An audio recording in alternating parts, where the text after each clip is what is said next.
Hello दोस्तों, देश के महानतम एवं प्रख्यात प्रवचनकर्ता श्री देवकीनंदन ठाकुर जी महाराज का तराव नासरीगंज रोहतास में भव्य आगमन हो चुका है। तो आइए देखते हैं।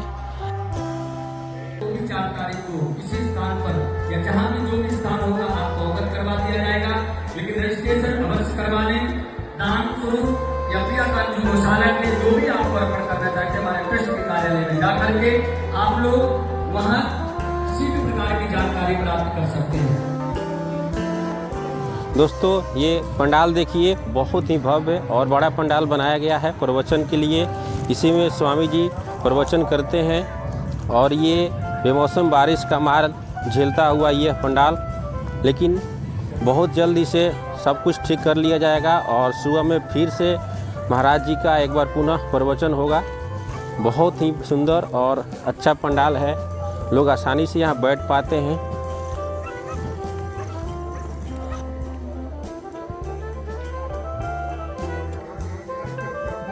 दोस्तों, बहुत ही सुंदर 8 मंजिला यज्ञ मंडप बनकर तैयार है और रंग बिरंगे कलरफुल सजावट के साथ ये देखने में बहुत ही भव्य और सुंदरता बिखरते हुई आप देख पा रहे हैं। तो आइए आगे की ओर और कुछ दृश्य देखते हैं।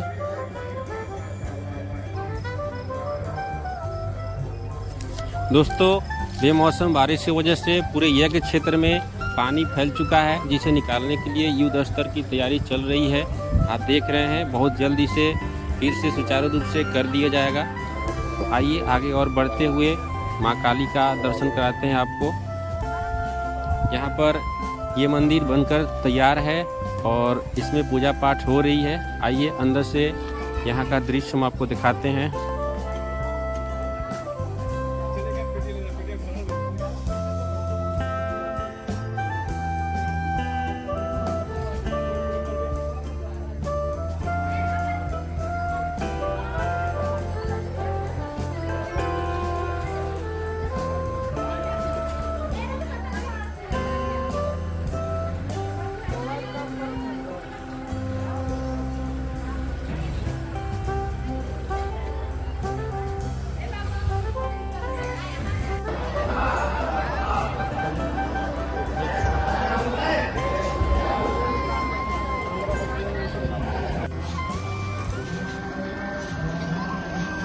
जी हम नहीं जानूंगा, हम जानता। हमें गुरु बृहस्पति है कि नहीं? अरे औरों की बात छोड़ो, सभी जितने दैत्य हैं उनकी भी सभा में शुक्राचार्य जैसे धर्मज्ञ के श्रेष्ठ ऋषि है कि नहीं? ये हमारी परंपरा रही है। महाराज श्री से मिलना चाहते हैं वो भी 4 तारीख को आकर के कुछ महाराज श्री से मिल सकते हैं।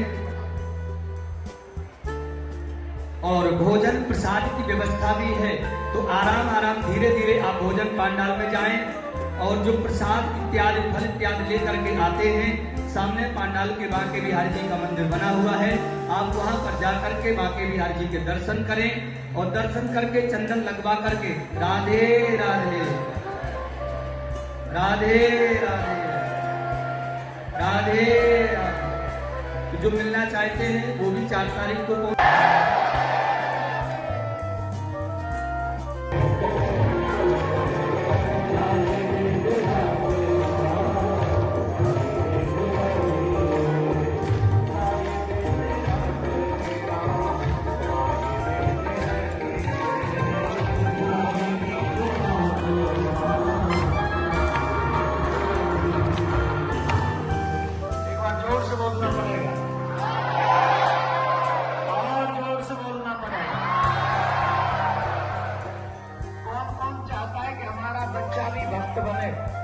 आजकल के लोगों की तरह किताब लिखने वाले नहीं थे वो,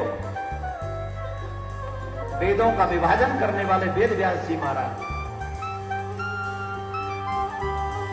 जिन्होंने बताया है सृष्टि का सृजन कैसे हुआ। रामचरितमानस भी कहते हैं ना, ईश्वर अंश जीव अविनाश, ईश्वर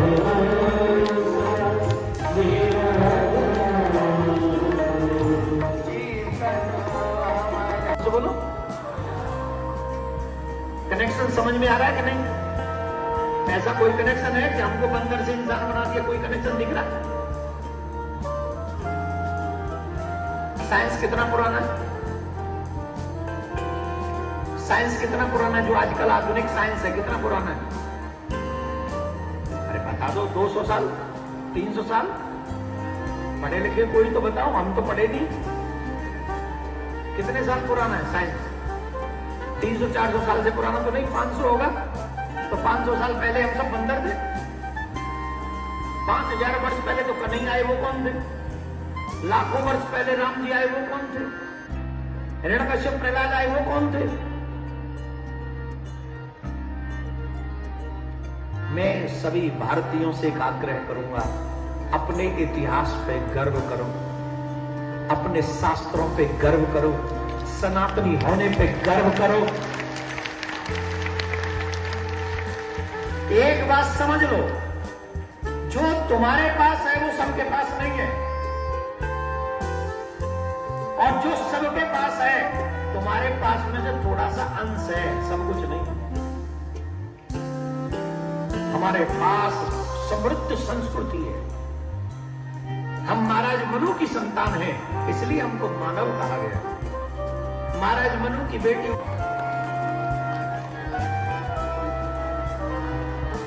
कथा बुझत वाणी के नाही, कथा बुझत वाणी, कथा बुझत वाणी, बुझत मतलब जान, समझ में आ रहा है? हाँ तो आराम से बैठो, बड़ा अच्छा प्रसंग चल रहा है। आज युवाओं को एक बात सीखनी चाहिए, हम किसकी औलाद हैं? अब आप क्रम पूछिए, उनसे क्रम पूछना बंदर वालों से, वो नहीं बता पाएंगे। हम क्रम बता रहे हैं, ब्रह्म वाले। सबसे पहले नारायण की नाभि से कमल, कमल में से ब्रह्मा, और ब्रह्मा जी को भगवान ने कहा कि तुम सृष्टि की रचना करो। ब्रह्मा जी सृष्टि की रचना करने लगे। सबसे पहले सनक सनंदन सनातन सनत कुमार को जन्म दिया। चारों भाइयों ने मना कर दिया, हम विवाह नहीं करेंगे। ब्रह्मा जी ने साथ दे दिया, तुम कभी बड़े नहीं होगे, तुम इतने ही छोटे रूप में ही रहोगे, साथ दे दिया। ये बच्चे लोग ध्यान से सुने, जो कहते हैं ना कि बचपन में अभी तो पढ़ना लिखना है, अभी भजन की उम्र नहीं है। सबसे ज्यादा फल मिलता है बचपन में भजन करने का, सबसे ज्यादा।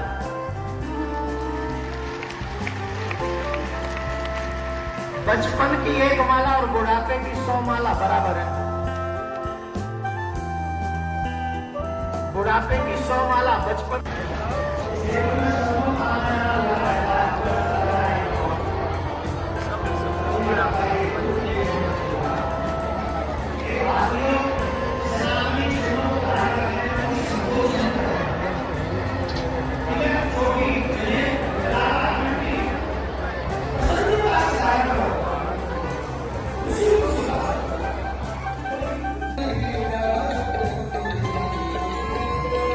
Oh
पुनः सभी संत महापुरुषों